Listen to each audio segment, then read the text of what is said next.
Hello and welcome to my dear students. Right? So, सब मजे में? Fine? All well? Very good.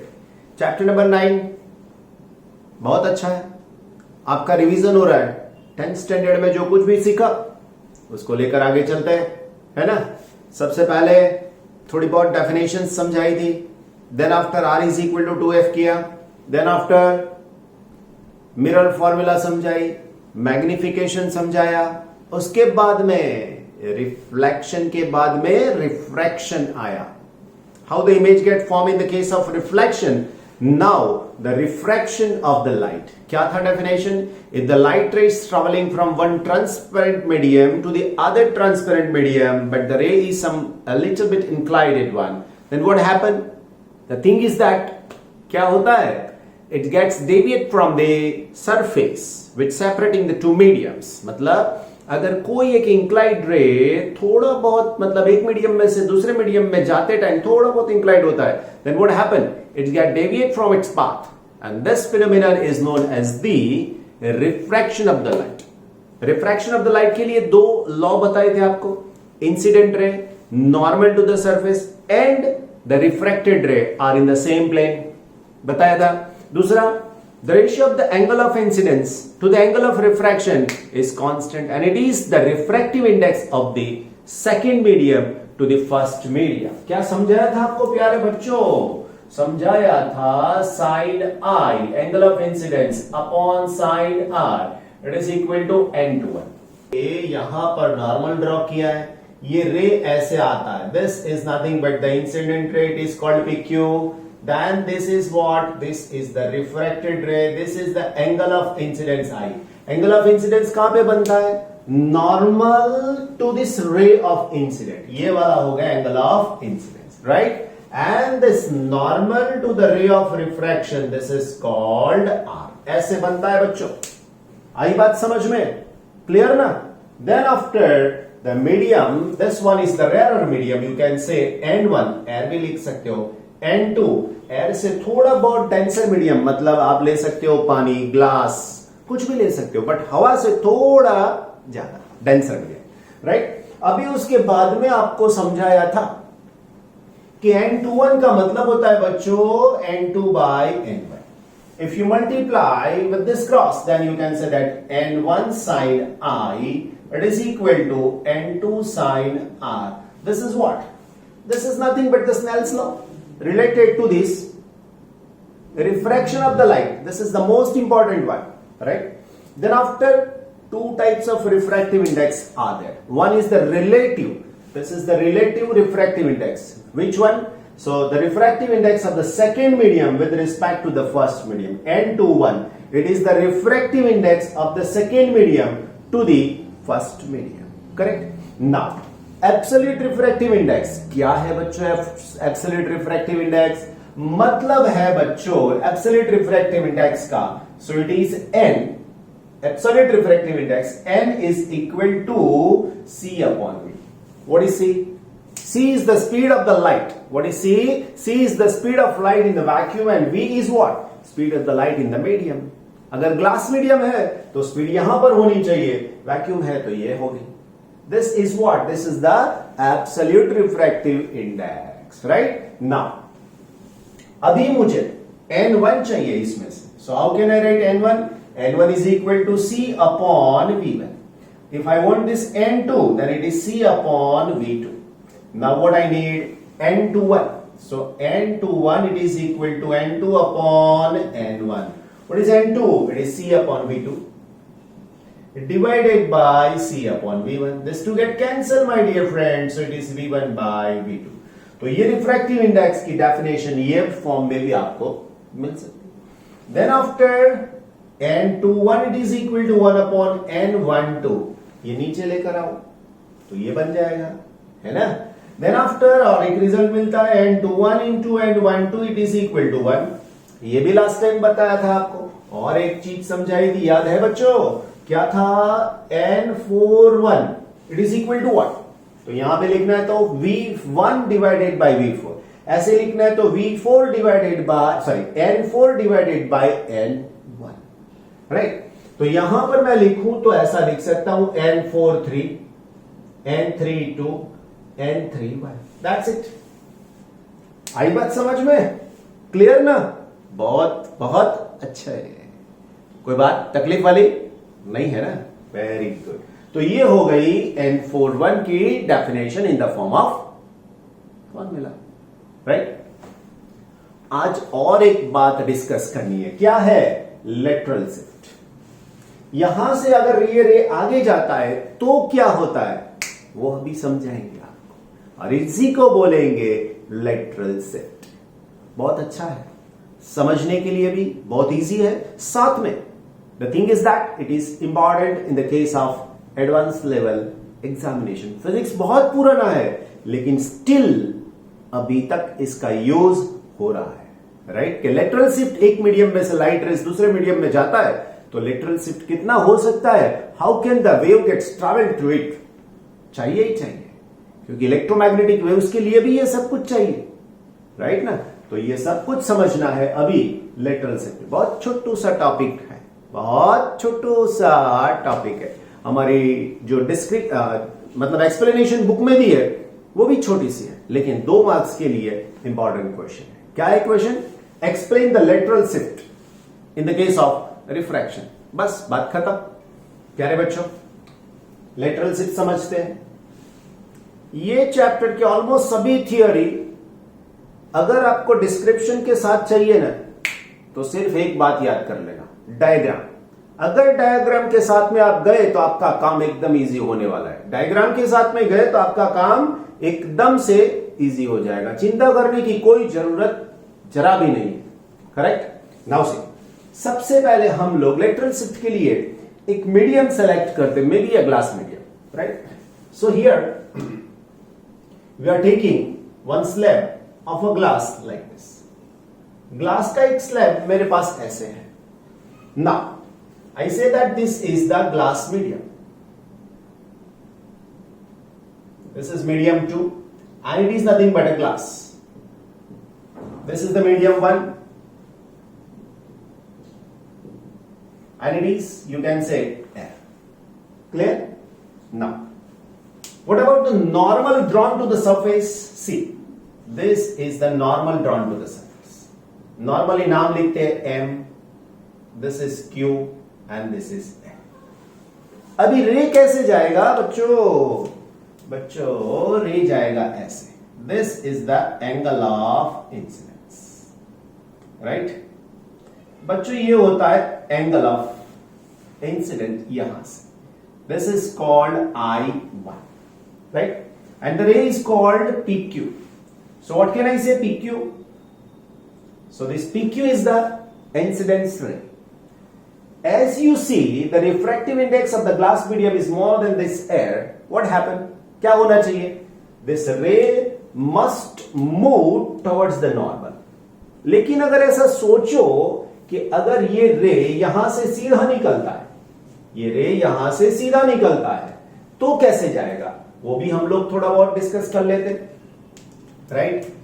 तो अगर ये रे सीधा निकलेगा तो कैसे जा सकता है वो थोड़ा डिस्कस करते हैं, है ना? So if this ray is travelling directly like this then it move through this way. यहां से ऐसे जाएगा, मीडियम थोड़ा और ऊपर लेना पड़ेगा, है ना? ऐसे ही कर देते हैं, अच्छा रहेगा, right? So this is the glass medium. Okay, अरे बच्चों समझ में आ रहा है कि नहीं आ रहा है? Okay, now what happened? अभी नॉर्मली ऐसा होना चाहिए, लेकिन ये ग्लास मीडियम है, डेंसर मीडियम है, तो होता क्या है पता है? यहां से वो रे थोड़ा बहुत ये जो नॉर्मल है ना उसकी ओर आके ऐसे जा रहा है। सो this is the R1। What is I1? Angle of incidence. वैसे ही R1 angle of refraction, right? Now, again this ray is traveling into the other medium. ये रे अभी भी अलग मीडियम में जाने वाला है, तो ये हो गया नॉर्मल। इसको नाम बोल देंगे हम लोग M dash, This is PQ, this one is R, and this one is N dash. Right? So now you can say this PQ and this R here, this is the ray which is incident at this point. Now, होना क्या चाहिए? होना ये चाहिए कि रे सीधा सीधा निकलना चाहिए. But the thing happened here is such that it is not traveling on the same path, but it travel like this. Right? ये ऐसे जा रहा है. And which must be parallel to this one. ये इसको parallel ही होना चाहिए. And this is called the I2. Second surface के लिए इंसिडेंट हो गया. And यहां पर ये जो मिल रहा है वो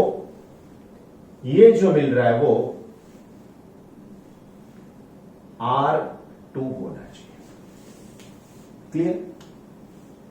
ये जहां से रे मिला वैसे ही ये रे पैरेलल ही मिलना चाहिए, because the first medium and the last medium must be the same. इसके ऊपर से एक और एमसीक्यू बन गया. फर्स्ट मीडियम हवा है, दूसरा ग्लास है, दूसरा उसके बाद में वाटर है, उसके बाद में ग्लास है, उसके बाद में हवा है. अगर ऐसे रे जा रहा है उसके अंदर तो हवा में जैसे जाने वाला था लाइक दिस, राइट, ऐसे ही स्ट्रेट लाइन पे जाने वाला था, वैसा ही ये इसको पैरेलल हो जाएगा. क्यों? क्योंकि first and the last medium are same. मतलब जब कभी भी मीडियम सेम होते तो लास्ट में या बीच में या कहीं पे भी वो दोनों रेस जो दो मीडियम थे सेम मीडियम, उसमें वो रे हमेशा पैरेलल मिलते हैं. जैसे यहां पर हवा तो यहां पर ये सेम मिल जाते हैं. बस अभी लेटरल शिफ्ट है कहां बच्चों? लेटरल शिफ्ट ये है.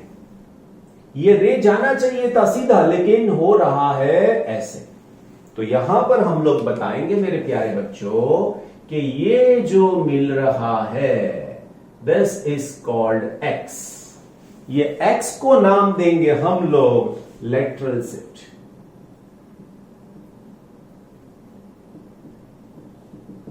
Right? This is the imagine रे. आप पाथ भी बता सकते हो. P Q incident ray, Q R is the refracted रे and R S is the imagine रे. मतलब बाहर निकलने वाला लास्ट वाला रे. ये कंडीशन के लिए. क्लियर? अब ये लेटरल शिफ्ट का फॉर्मूला बकायदा ज्योमेट्री से आप डिराइव भी कर सकते हो. डिराइव भी हो सकता है, लेकिन जरूरत नहीं है, सिलेबस में नहीं है तो हम लोग नहीं करते. देख लेते डायरेक्ट फॉर्मूला क्या है. So lateral shift is given bye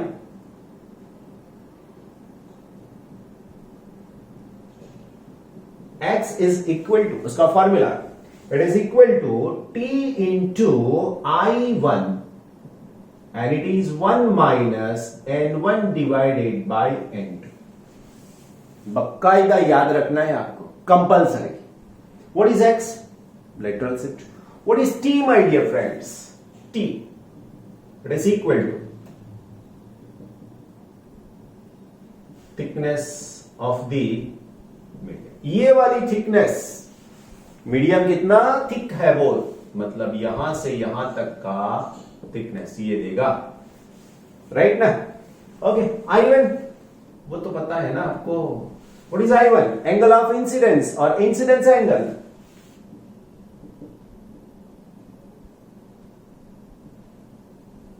angle of incidence पे लिख सकते हो. Right? Then what is N1? N1 is equal to refractive index of the first medium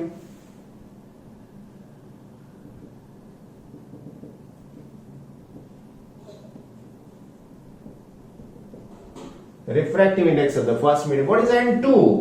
N2 is equal to refractive index of second medium. कोई तकलीफ नहीं ना? बस अभी डिस्क्रिप्शन में लिखोगे क्या? 2 मार्क्स है, ये लिख दिया. You are getting only and only half marks. आपको खाली आधा मार्क्स मिलेगा इसका. पूरे 2 चाहिए, डिस्क्रिप्शन लिखना पड़ता है. राइट? समझाता हूं डिस्क्रिप्शन में क्या लिखना है. सबसे पहले ये डायग्राम बीच में ड्रॉ कर दो, उसके ऊपर लिखना स्टार्ट करो. when the light ray is traveling from one transparent medium to the other transparent medium, its path gets deviated, and the deviation of this path is represented by the lateral shift. हो गई बात? As shown in the figure की बात कर रहे थे. The thickness of the transparent medium is T. Its refractive index is N2. The medium which is rarer one, it's medium 1 and it's air, and its refractive index is N1. As shown in the figure, the ray which is incident on the transparent surface, it is PQ, and the angle of incidence is I1. After the refraction, it travels on the path QR. So QR is the refracted ray and R1 is the angle of refraction. If the medium is not present, then the ray is traveling on the dotted line path.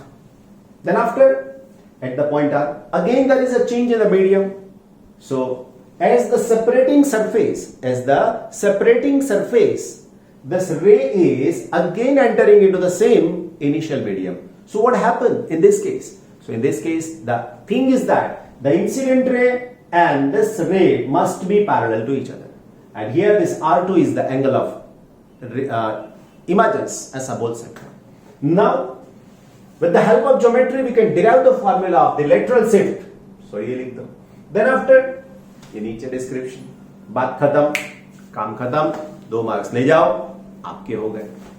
अभी बताओ इसके अंदर cramming कहां पर आई? Not at all, cramming है ही नहीं. देख लो, ये बहुत अच्छे से तैयार कर लो, होमवर्क में लर्न करके ही लिख डालो, काम खत्म, मार्क्स आपके. क्लियर है?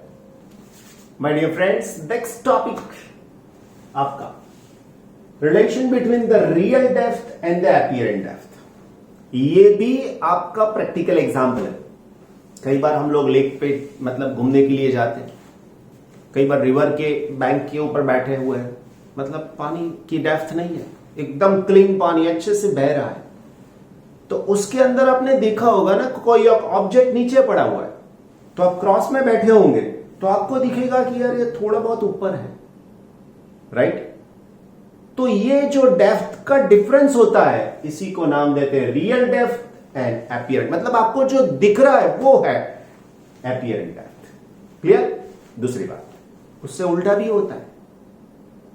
फिश के लिए, सी एनिमल के लिए, कि अंदर वो पानी में है और बाहर देख रहे हैं, तो क्या होता है?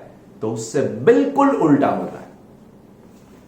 आप बाहर खड़े हो हवा के मीडियम के अंदर, ऑब्जेक्ट पानी या कोई भी लिक्विड मीडियम के अंदर है, तो उसकी जो डेप्थ है उससे आपको क्या मिलेगी? तो वो कम मिलेगी, रियल डेप्थ और अपीयरेंट डेप्थ. तो अपीयरेंट कम मिलेगी. उससे बिल्कुल उल्टा होता है कि अगर आप पानी के अंदर हो और बाहर किसी को देख रहे हो, तो क्या होता है? वो जहां पर है उससे आपको वो ऊपर दिखेगा, राइट? क्या हो रहा है वो समझना है. दोनों बातें आपको क्लियर होनी है. इसके ऊपर से एमसीक्यू बहुत बार पूछे गए.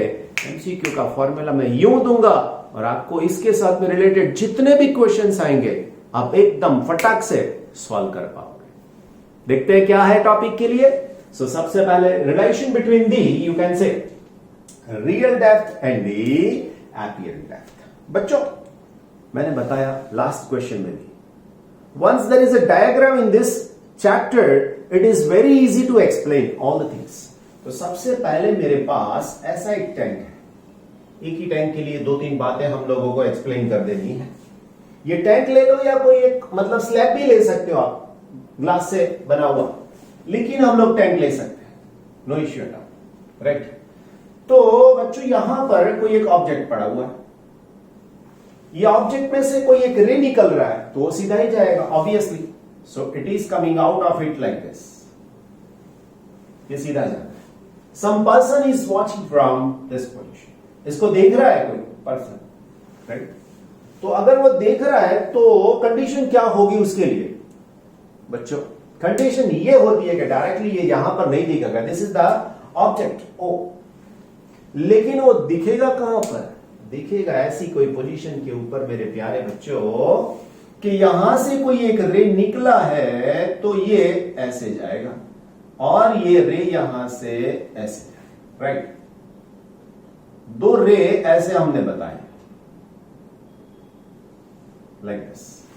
Fine. If I draw the normal here, then this is n2 and suppose this one is n1. So here you can write n2 is greater than n1. The ray which is coming out from the denser medium to the rarer medium, what happened, my dear friends? It move away from the normal. मतलब बच्चों जाएगा कैसे? अगर ये यहां से जा रहा है, ये नॉर्मल है, तो ये नॉर्मल से दूर जाएगा ऐसे, तो ये नॉर्मल से दूर जाएगा ऐसे, ऐसे अपना पाथ कैरी फॉरवर्ड नहीं करेगा। और ये जो पर्सन यहां पे कोई खड़ा है तो उसको ये ऑब्जेक्ट कहां पे दिखेगा प्यारे बच्चों? ये शायद उसको इधर दिख सकता है। सो this is what? So this is nothing but you can say that H1, right? Real depth. And this one is what, my dear bacha party? This is what? This is H2. And what is H2? H2 is the apparent depth. देख लो कम मिल रहा है ना? Very good. ऐसा नहीं कि ऊपर से ही देखना पड़ता है. If you observe it from some inclined position, then also you are getting the same type of result. So if the position is different, what happened that we want to see? अगर position थोड़ी अलग है तो क्या हो रहा है वो भी हमको समझना है मेरे प्यारे प्यारे बच्चों, है ना? देखते हैं. If this is the position of the object, then अभी कोई पर्सन यहां पे खड़ा है, राइट? तो ये रे तो सीधा निकलने ही वाला है प्यारे बच्चों, इसकी चिंता मत करो आप, है ना? लेकिन अभी होगा क्या? होगा यही जो आप चाहोगे, होगा यही जो आप चाहोगे, राइट? जो यहां पे बताया वही होने वाला है ना? So two rays are coming out of it. वैसे तो दो रे की जरूरत नहीं है, लेकिन आपकी टेक्स्ट बुक में दिखाए हैं प्यारे बच्चों, तो मैं भी दिखा देता हूं. जरूरी नहीं है वैसे कि दो रे दिखाओ आप, है ना? Okay my dear friends, this is the normal, this one is also the normal, right? Then after the ray which is, ये दोनों नॉर्मल है सरफेस को, है ना? अभी ये रे ऐसे जाएगा, अभी ये रे जाएगा ऐसे. क्यों? The reason is that it moved from the denser medium to the rarer medium. N2 is greater than N1. Path है कि नहीं? So now the path of the ray is like this. Description में path भी लिखना है तो आप यहां पे लिख सकते हो OPQ. Here you can say that OP dash and Q dash. Now you extend this one on the back side. आप इसको बैक साइड में एक्सटेंड करिए ना, कोई प्रॉब्लम नहीं है. If you back extend it on the back side, then it is like this, then it is like this. So you are getting it here.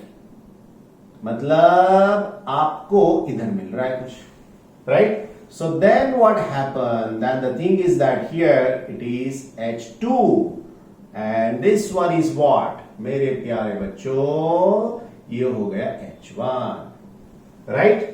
तो ये बात बन गई, है ना? अभी तीसरी एक सिचुएशन दिखाता हूं, बिल्कुल उल्टी. मतलब ऑब्जेक्ट बाहर है और पानी के अंदर से कोई ऑब्जर्व कर रहा है, तो क्या होगा, है ना? देखते हैं. अभी तो क्या था? ऑब्जर्वर बाहर था और ऑब्जेक्ट डेंसर मीडियम में था. अभी उल्टा है.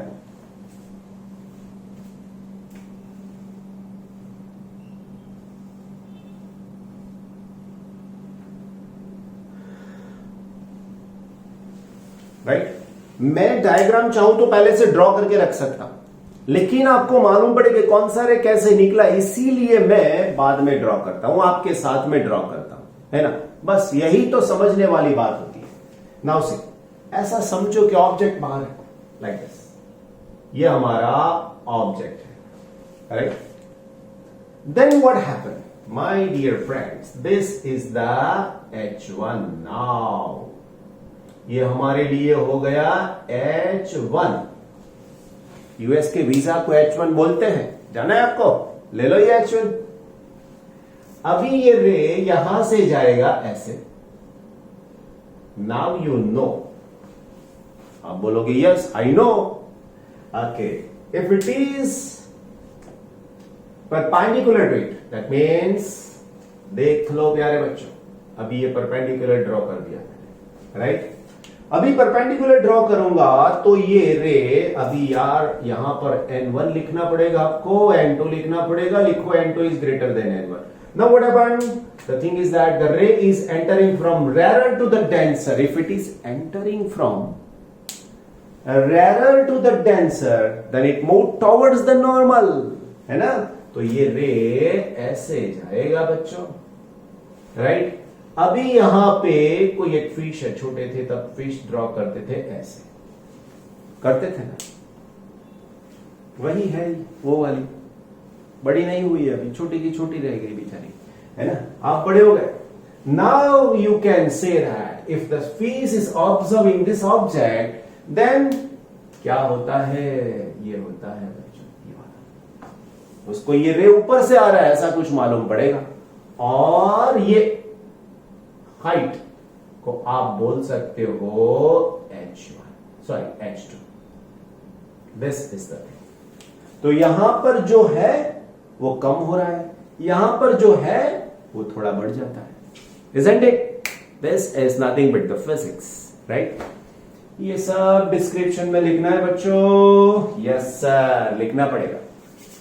डिस्क्रिप्शन के 10 सेंटेंस बनाने हैं आपको इसके ऊपर से। इसका तो डिस्क्रिप्शन आपकी टेक्स्ट बुक में है ही नहीं, तो आप इसको मत लिखो, चलेगा, लेकिन सम्स में है। यही चैप्टर के जो सम्स है ना, इसके अंदर यही है, समझ लेना बात, राइट। देखते क्या है, समझो, राइट। तो सबसे पहले यहां से कंसंट्रेट करते हैं। Soon in the figure what is the relation between the depth apparent and the real. So sometimes when the object is in the denser medium, the depth of the medium is little bit less with compared to this real depth. As shown in the figure number 1, O is the object, and if person is observing it from the rarer medium, the apparent depth is h1, which is less compared to this h1, which is h2, and this less compared to this h1. As shown in the figure number 1. Now, if it is observing from some inclined position, then what happened? Again, you are getting the same thing like this, right? ये लिखना जरूरी नहीं है। Now, अब ये description हो गया इसका। अभी जो मैं फॉर्मूला लिख रहा हूं उसकी जरूरत आपको सम्स में पड़ेगी, वो मैंने आपको बता दिया, राइट। सम्स में इसकी जरूरत पड़ने वाली है, तो कैसे करेंगे? देखो, ये मेरा और तुम्हारा आपस का मामला है। हाँ, डेरिवेशन पॉसिबल है ही, स्नेल्स लॉ ही चाहिए और कुछ नहीं चाहिए, लेकिन सिलेबस में होता तो मैं डिराइव करके बताता, नहीं है तो हमारी तुम्हारी आपस की बात है ना, गोलमाल वाली बात नहीं है, समझने वाली बात है कि क्रैम नहीं करना है, इसीलिए। सो आप लिखो n upon n is equal to h upon h। ये तो लिखना आता है। कोई बोलेगा सर कैंसल, यस, इसीलिए तो लिखा है। अभी देखो, once this object is in the denser medium, object को रख दिया है डेंसर मीडियम में, राइट। तो यहां पर h1 आएगा, ये वाला देख रहे हो कहां से, हवा से, तो यहां पर आएगा एयर, तो यहां पे लिखना है h2। दैट्स इट, हो गई बात। ये फॉर्मूला इसमें भी काम आने वाला है, लेकिन लेकिन लेकिन अभी ये h1 बन जाएगा और ये h2 बन जाएगा, राइट।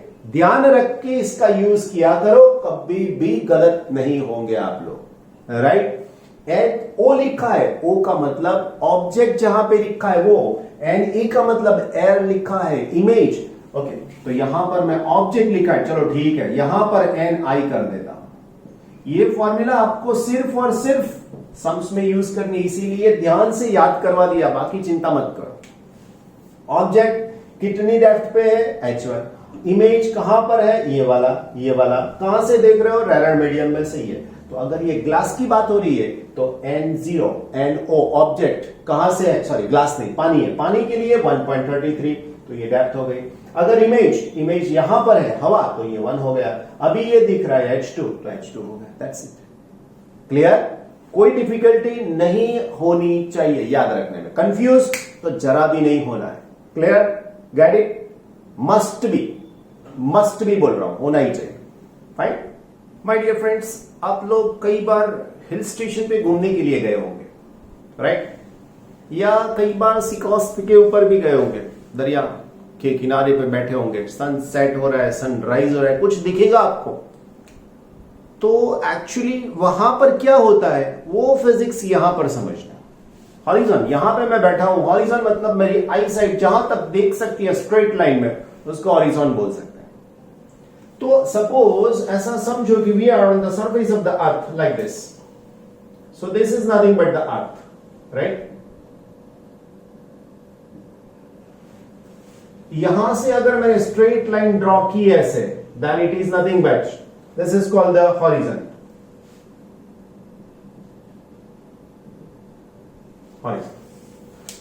अभी होता क्या है पता है आपको?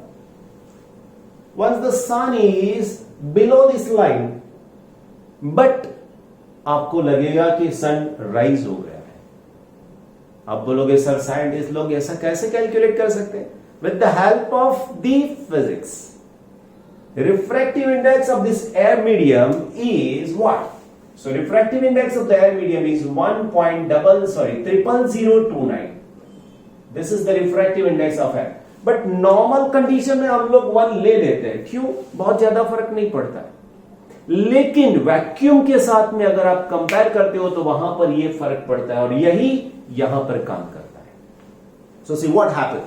तो होता ये है बच्चों कि यहां से आप लोग सपोज यहां पे खड़े हो और यहां से आप सन को राइज होते हुए देख रहे हो, दिस इज द सन। तो उसमें से जो रे ट्रैवल होकर यहां तक पहुंचती है, आपको मालूम है it's travel from the rare medium to the denser medium. The ray is travelling from rare to the denser medium. आपको ये रे थोड़ी बहुत इंक्लाइन दिखा, यहां से स्ट्रेट और थोड़ा यहां से ऐसा लगा, because it is from rare to the denser. तो यहां पर खड़े रहने वाले ऑब्जर्वर को ये रे ऐसे कहीं से आ रही है ऐसा फील होगा, और यहां पर सन है ऐसा उसको मालूम पड़ रहा है, ऐसा आप बोल सकते। ये पोजीशन मैंने आपको बताई। You can also find out this one. आप ये रे यहां से निकलता हुआ भी बता सकते हो, तो मुझे ये रे यहां से निकलता हुआ दिखाना पड़ेगा, same one and same thing. लेकिन ये स्ट्रेट नहीं होना चाहिए, ये थोड़ा बहुत इंक्लाइंड होना चाहिए। प्यारे बच्चों, बात यही है। ओके, तो ये जो एंगल बन रहा है ना बच्चों, वो एंगल है this theta is equal to 0.5 degree. क्यों बन रहा है वो तो फिजिक्स मैंने समझा है। Once the ray is travelling from, sun से आ रहा है ना, once the ray is travelling from, बताइए rare to the denser medium, it move away. Rare to the denser है ना, तो sorry, move towards this normal, normal की ओर जा रहा है। और यही फिजिक्स आपको दिखा रहा है, not in the case of sunrise, it is also in the case of sunset. दोनों में ये हो रहा है। ओके, तो ये कितने मिनट्स पहले मिलता है आपको और कितने मिनट्स बाद में मिलता है? सनसेट देखने के लिए जाते हैं ना, तो सनसेट ऑलरेडी हो गया है, लेकिन फिर भी आपको ऊपर दिखेगा 2 मिनट का गैप होता है। सनराइज नहीं हुआ है, लेकिन सनराइज हो गया ऐसा लगता है, और वो भी 2 मिनट।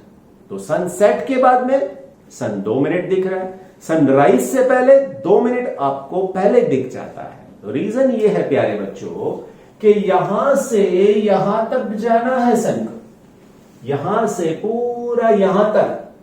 सन तो सेंटर में, उसको कुछ नहीं करना है, पोजीशन चेंज हो रही है अर्थ की रोटेशन के हिसाब से। सन तो यहां पर ही है, रोटेशन हो रहा है, और with this rotation you can just say that कि 180 डिग्री का रोटेशन अर्थ को करना है ऐसे। तो उसके लिए आपको 12 घंटे चाहिए, और 12 घंटे के लिए 12 hour, and this 12 hour it required 12 into 60 minutes, correct. तो मुझे तो यहां पर 0.5 डिग्री का ही टाइम चाहिए, तो क्या होगा? So therefore this time t is equal to, मतलब ये 0.5 डिग्री का टाइम कितना होगा? So you can write 0.5, 12 and 60 and divide it by 180. 0 निकाल दो, 6 यहां पर, तो 3 है तो 4 into 0.5, this t is equal to 2 minutes. Right? तो इसीलिए होता है। और एक बात, आपने बायनोक्यूलर लेकर जाते हो, हिल स्टेशन पे जाते हो तो सनसेट तो दिखाते ही है, या कहीं पे जाते हो तो सनराइज दिखाते, जैसी जिसकी position.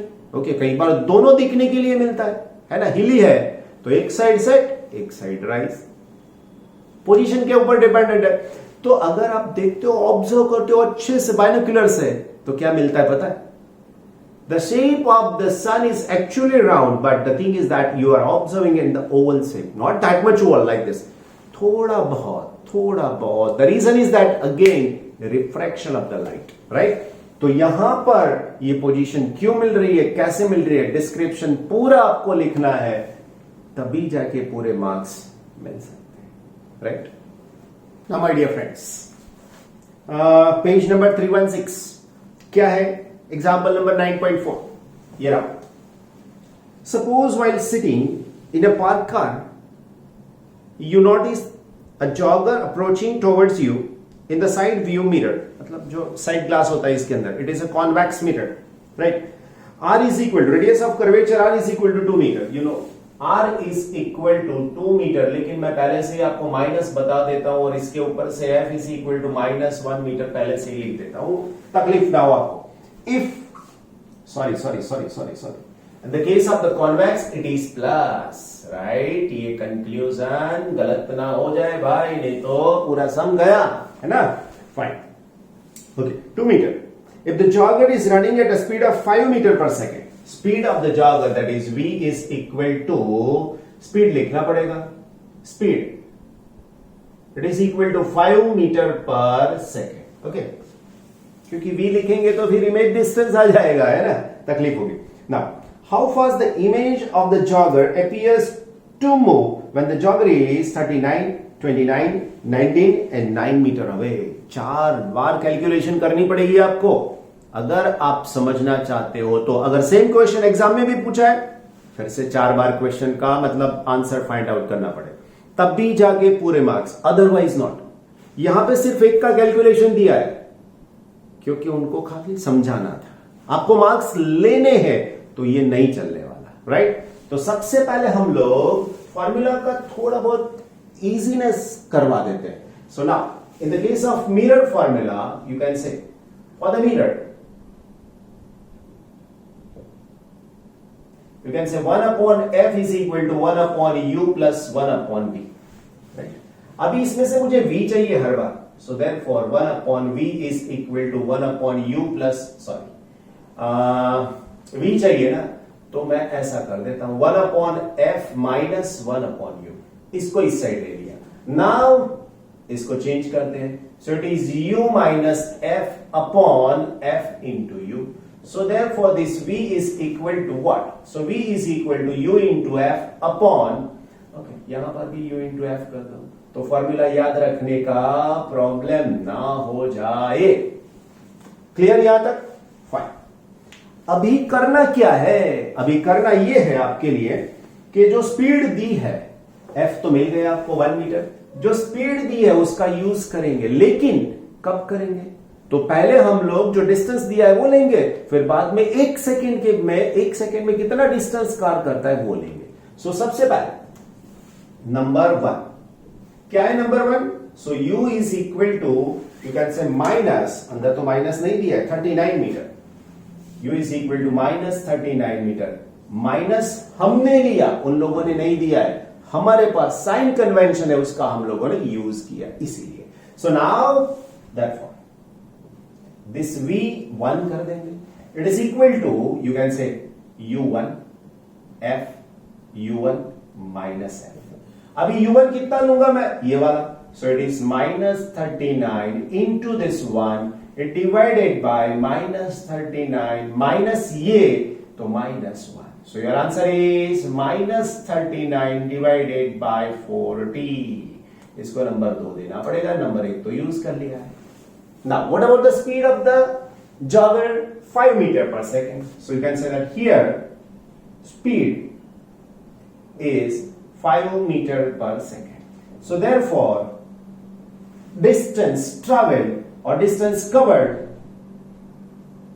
in 1 second is d is equal to, you can say that v into t. It is 5 into 1, so it is 5 meter. तो पहले 39 के ऊपर था, 1 सेकेंड के बाद में पोजीशन क्या आएगी? सो लिखते हैं after 1 second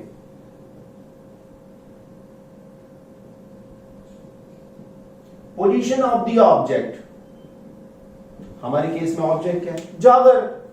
position of the object is equal to u2 and this is equal to 39 minus 5, that is equal to 34. बच्चों लेना पड़ेगा माइनस, लेकिन करेंगे कैलकुलेशन अच्छे से बाय यूजिंग वन ये वाला. सो लिखेंगे v2 it is equal to u2f upon u2 minus f. बच्चों u2 34 into 1 divide by minus 34 minus 1. So it is, sorry, हाँ यहां पर माइनस आएगा लेकिन माइनस कट हो जाएगा. So it is minus cut. So it is 39 upon 40 number 2. So it is minus 34 divided by 35. So it is 34 by 35 number. अरे यार 3 लिखना है ना? It is number. Get the point? Now my dear बच्चा party क्या करेंगे अभी करना यह है और कुछ नहीं. करना यह है कि स्पीड चाहिए.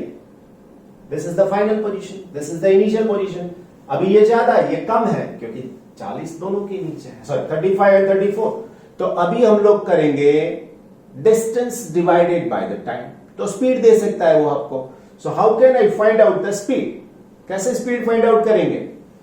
सो here the speed, apparent speed लिखना क्या पड़ता है? एपियरेंट स्पीड और the speed of the image. तो लिखते हैं speed of the image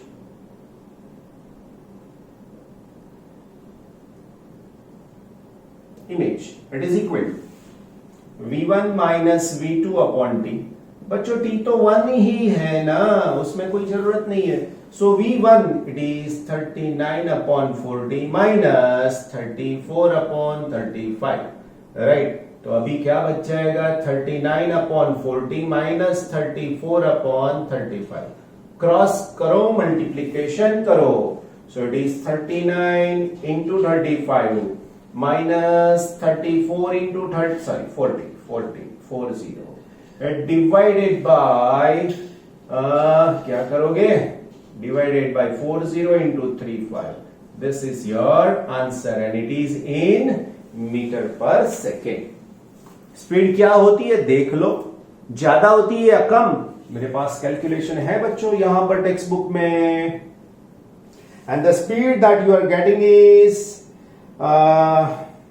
1/280 metre. Okay, इतना डिस्टेंस आपको मिल रहा है 1 सेकेंड के अंदर.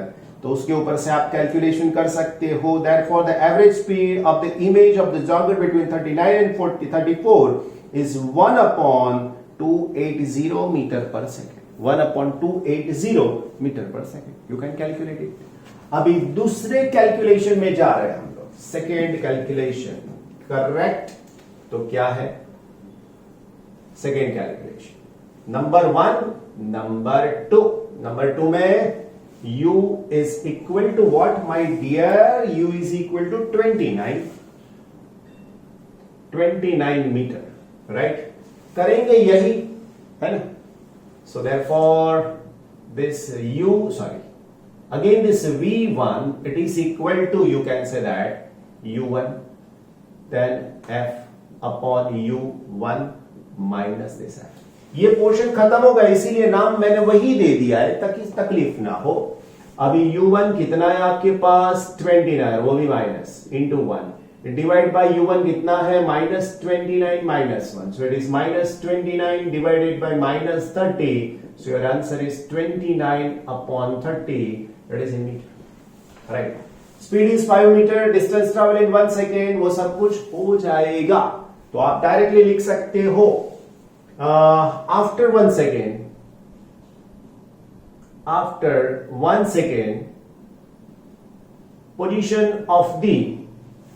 position of the object is, क्या लिखोगे my dear friends? It is 29 and minus 5. So it is 24 meter, right? Therefore, you can say this V2 is equal to U2F upon U2 minus F. बच्चों अभी मिलेगा यहां पर -24 into 1, then -24 minus 1, so -24 minus 25, so it is 24 upon 25 meter. यहां तक पहुंच गए. Speed of the image, right? Now speed of the image, it is equal to, आप डायरेक्टली लिख सकते हो V1 minus V2 upon T. V1 प्यारे बच्चों 29 upon 30 minus 24 upon 25 divided by 1. So you are getting one answer in meter per second. That's it. बहुत अच्छे से काम कर लिया ना आपने. नंबर 3 के ऊपर चले जाते हैं. क्या है फाइंड कर लेना. सो नंबर 3 में प्यारे बच्चों यू है मेरे पास 29 के बाद में 19 है, 19 metre. Okay, so therefore this V1 is equal to U1F upon U1 minus F, right? So it is 19 minus into 1 divided by minus 19 and F is 1. So minus 19 upon 20, it is equal to 19 divided by 20 meter. That's it. After 1 second, position of the object is equal to, you can say that it is 19 minus 5 and it is equal to 14 meter, right? So therefore this V2 is equal to, you can say that it is U2 into F divided by U2 minus F, and it is minus 14 into 1 minus 14 into minus. So your answer is minus 14 upon 15 minus. So it is 14 divided by 15 meter. Therefore the speed of the image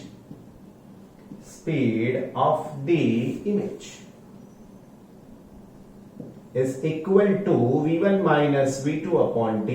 It is equal to, you can say 19 divided by 20, 14 by 15 divided by 1. अभी आपको इसका भी answer मिल जाएगा metre पर second, right? आपको सिर्फ और सिर्फ एक कैलकुलेशन में दे रहा हूं, जो बाकी बचा है वो लास्ट वाला नंबर 9. लास्ट में कंक्लूजन में क्या लिखा है? Although the jogger has been moving with the constant speed, jogger की स्पीड तो कांस्टेंट है, लेकिन द स्पीड ऑफ हिज और her image appears is increases substituently as he और she move closer to the mirror. और हमको भी side mirror में ऐसा ही दिखता है. बस या कार या कोई भी व्हीकल जो पीछे आ रहा है, अगर हम लोग मिरर में देखते तो दूर है तो ठीक है, नियर बाय आता तो एकदम जल्दी से हमारी आई साइड के सामने से निकल जाता है. मिरर में देखते हैं, सामने वाली बात नहीं हो रही. आई साइड का मतलब ये नहीं, mirrors, right? The phenomenon can notice by any person sitting in a stationary car or a bus. In case of moving vehicle, a similar phenomenon could be observe if the vehicle in the rear is moving closer with the constant speed. उसकी speed constant है, फिर भी ऐसा लग रहा है. एक उसके ऊपर सेंटेंस लिखा होता है कई बार, साइड ग्लास के ऊपर, मिरर के ऊपर क्या लिखा है तो पता है? ऑब्जेक्ट्स अपीयर मेक क्लोजर, ऐसा कुछ लिखा होता है. मतलब जो दूर दिख रहा है ना, शायद वो नजदीक भी है, ऐसा आपको लगेगा. ऐसा उसके अंदर लिखा होता है. पढ़ लेना थोड़ा, तो पीछे वाला जो व्हीकल आ रहा है उसका इमेज देखकर आप जो चला रहे हो ना, थोड़ा बहुत कॉन्शियस हो जाते हो. क्लियर? Take care. पढ़ते रहिए और काम फिजिक्स का भी करते रहिए. भले थोड़ा टाइम लगे, फिजिक्स सब्जेक्ट तैयार करने में टाइम ज्यादा लगता है, it required more time to prepare, but still करना तो पड़ेगा. क्लियर?